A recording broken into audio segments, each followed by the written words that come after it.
మన తండ్రి కుమార పరిశుద్ధ ఆత్మ దేవునికి వందనాలు స్తోత్రాలు చెల్లించుకుంటూ, ప్రియమైన దేవుని బిడ్డలారా, దేవుడు ఇంతవరకు ఆయన కృపలో మనల్ని కాపాడి ఈ సంవత్సరపు చివరి దినాల్లో మనల్ని ఈ విధముగా సంతోషభర్తలను చేసిన మన దేవాది దేవునికి వేలాది వందనాలు స్తోత్రాలు చెల్లించుకుంటున్నాము. అలాగే ఈ దినమందు పుట్టిన దినంలో వివాహ దినం జరుపుకుంటున్న బిడ్డలను కూడా దేవుడు అద్భుతంగా కాపాడాలని, ఈ సంవత్సరాది నుండి సంవత్సరాంతం వరకు ఆయన రెక్కల నీడన మిమ్మల్ని భద్రపరచాలని మేము ప్రార్థన చేస్తున్నాము. అట్టి కృప మీరు పొందుకుందరుగాక.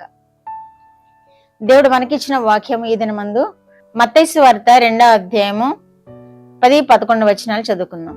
వారు ఆ నక్షత్రమును చూచి అత్యానంద భరితులై ఇంటిలోనికి వచ్చి తల్లి అయిన మరియను ఆ శిశువును చూచి సాగిలపడి ఆయనను పూజించి తమ పెట్టెలను విప్పి బంగారమును సాంబ్రాణిని బోళమును కానుకలుగా ఆయనకు సమర్పించిరి. దేవుడి వాక్యం ద్వారా మనల్ని దీవించునుగా. వారు ఆ నక్షత్రమును చూచిరి. ఎవరు అంటే వీరు చూచింది జ్ఞానులు. తూర్పు దేశపు జ్ఞానులకి ఆకాశంలో ఒక నక్షత్రం వెళ్ళడం వీరు చూచారు. ఆ వింత ఏమిటో చూద్దామని వారు ఆలోచన చేసుకుంటూ శాస్త్రములు పరిశీలన చేసినప్పుడు ఈ ఉదంతమంతా వారు పరిశోధనల ద్వారా శాస్త్రాలు గమనించి ఆ నక్షత్రాన్ని అనుసరించడానికి బయలుదేరతారు. ఆ నక్షత్రము దేనికి ఉదయించింది? మన రక్షకుడైన యేసు క్రీస్తు ప్రభువారిని సూచించడానికి, మన రక్షకుడైన యేసు క్రీస్తు ప్రభువారి రక్షణగా అలాగే నక్షత్రముగా మనకు అనుగ్రహించిన విధానాన్ని, వారు గమనించిన విధానాన్ని మన వాక్యాల్లో చూస్తున్నాం. ఈ నక్షత్రాన్ని బిలాము ప్రవక్త కూడా చూశాడు. బిలాము ప్రవక్త కూడా చూచి ఏమని ప్రవచిస్తున్నాడు? నక్షత్రము యాకోబులో ఉదయించును, అది శత్రువులనందరినీ నాశనం చేయును అని కూడా ప్రవచిస్తున్నాడు. ఆ నక్షత్రమే తూర్పు దేశపు జ్ఞానులకు కనిపించిన నక్షత్రము. ఆ నక్షత్రమే శిశువుగా వెలిసిన యేసు ప్రభు వారి యొక్క గుర్తు. ఆ నక్షత్రము బిలాము చూచాడు, ఆ నక్షత్రమును జ్ఞానులు చూచారు. ఆ నక్షత్రమునే మనము కూడా చూస్తున్నాం. ఇప్పుడు వాక్యంలో మన అనుదిన జీవితాల్లో ఆ యేసు ప్రభువుని మనము నక్షత్రముగా చూస్తున్నాం. ఆ నక్షత్రమే మనకి వెలుగునివ్వడానికి ఈ లోకమునకు వచ్చినట్లు మనము గ్రహించగలుగుతున్నాం. ఆ నక్షత్రపు వెలుగే మనల్ని ఈ విధముగా జీవింప చేయగలుగుతుంది. ఆ నక్షత్రమే మనకు సమృద్ధి అయిన జీవితాన్ని ఇస్తుంది. ఆ నక్షత్రమే మనకు ఆనందాన్ని కలుగు చేస్తుంది. వారు అత్యానంద భరితులయ్యారు. ఎవరు అంటే తూర్పు దేశపు జ్ఞానులు ఆ నక్షత్రం చూచి అత్యానంద భరితులయ్యారు. మన రక్షకుడైన యేసుక్రీస్తు ప్రభువారు మనకు నక్షత్రముగా వెళ్లడం వలన మనము కూడా అత్యానంద భరితులమైతాం. ఎందుకంటే ఆయన జన్మ వలన మనము క్షేమం కలుగుతుంది, రక్షణ కలుగుతుంది, పాప విముక్తి కలుగుతుంది, శత్రు భయం లేకుండా జీవించే కృప అనుగ్రహించబడుతుంది. ఇంత మాత్రమే కాదు, ఆయన సదాకాలం మనకు జీవించే కృప అనుగ్రహించే దేవుని యొక్క రూపంగా కూడా మనకి కనిపిస్తుంది ఆ నక్షత్రం. ఈ నక్షత్రంలో ఎంత విశేషం ఉన్నది. ఆ నక్షత్రము ఎక్కడికి వచ్చింది? ఏ బాలుడైన యేసు ప్రభు వారిని తొట్టిలో పండబెట్టిన ఆ స్థలం వరకు ఆ నక్షత్రము వారిని తోడుకుంటూ వచ్చింది. వారిని తోడుకుంటూ వచ్చి బాలుడైన యేసు ప్రభువుని చూపించింది ఆ నక్షత్రం. వీరి మధ్యలో ఏం చేశారంటే పొరపాటు చేశారు జ్ఞానులు. హేరోదు దగ్గరికి వెళ్ళారు. హేరోదు దగ్గరికి వెళ్ళి యూదా రాజును యూదా దేశమును పరిపాలన చేయ రాజు ఎక్కడ పుట్టాడు అని ఆయన్ని అడుగుతున్నారు. వీరు ఒక పొరపాటు చేయడం వల్లనే అక్కడ చాలా ప్రమాదం జరిగింది. మనము కూడా ఈ నక్షత్రముగా ఉదయించిన యేసు క్రీస్తు ప్రభువారిని మనం హద్దు కనుక అనేక మార్లు ఈ తూర్పు దేశపు జ్ఞానులు చేసిన పొరపాటుని మనము చేస్తూ ఉంటాం. తూర్పు దేశపు జ్ఞానులు చేసిన పొరపాటు వలన, హేరోదుని కలయడం వలన ఎంత ప్రమాదం జరిగిందంటే సంవత్సరం నుండి 2 సంవత్సరాల మగపిల్లల్ని చంపేయమని ఆజ్ఞాపించాడు. అంత ప్రమాదం జరిగింది హేరోదుని కలుసుకోవడం వలన. మనం ఏం చేస్తున్నాము? తూర్పు దేశపు జ్ఞానుల వల్లే మనం కూడా దారి తప్పకూడదు. నక్షత్రముగా ఉదయించిన యేసు క్రీస్తును మనము హత్తుకొని ఆయనను ముందు పెట్టుకొని నడవాలి. వీరు నక్షత్రాన్ని అనుసరిస్తూ వచ్చారు, అక్కడ వరకు వచ్చారు. అక్కడ వరకు వచ్చిన తర్వాత ఆ నక్షత్రాన్ని పక్కన పెట్టి హేరోద్ దగ్గరికి వెళ్ళారు.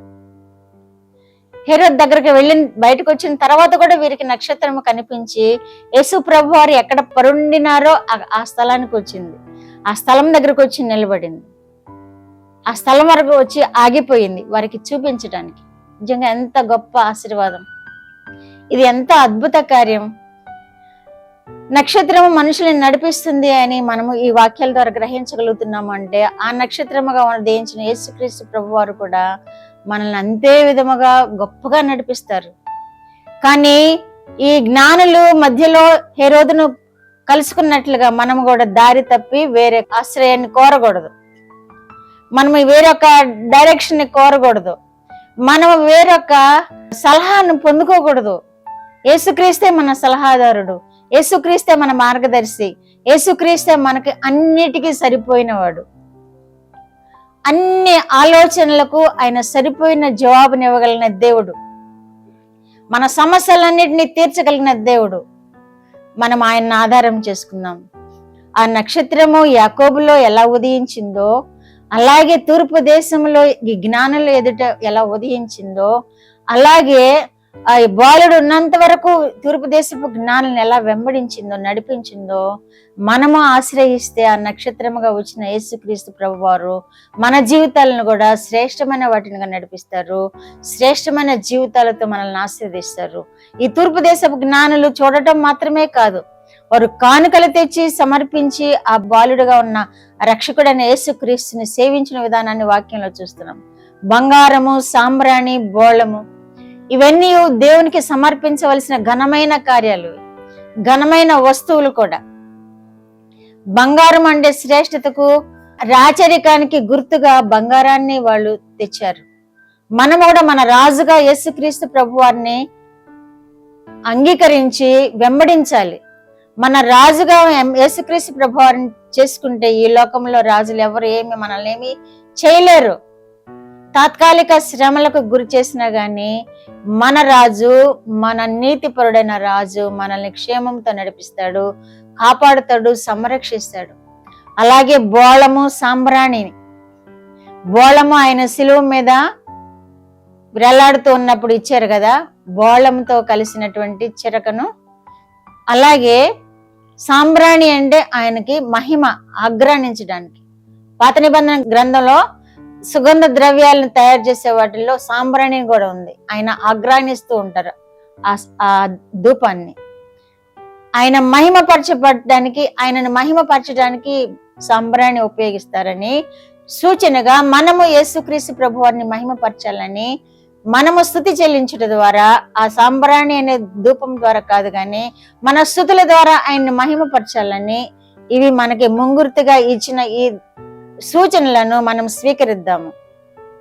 వారు ఏ విధముగా అత్యానంద భరితులై దేవుణ్ణి వెతుక్కుంటూ వచ్చారో మనము కూడా మన కొరకై ఉద్భవించిన యేసుక్రీస్తు ప్రభువారిని మనము అత్యానందంతో ఆయనను సేవించి ఆరాధించి మనం కూడా గొప్ప దీవెనలు పొందుకుందాం గాక. ప్రార్థన.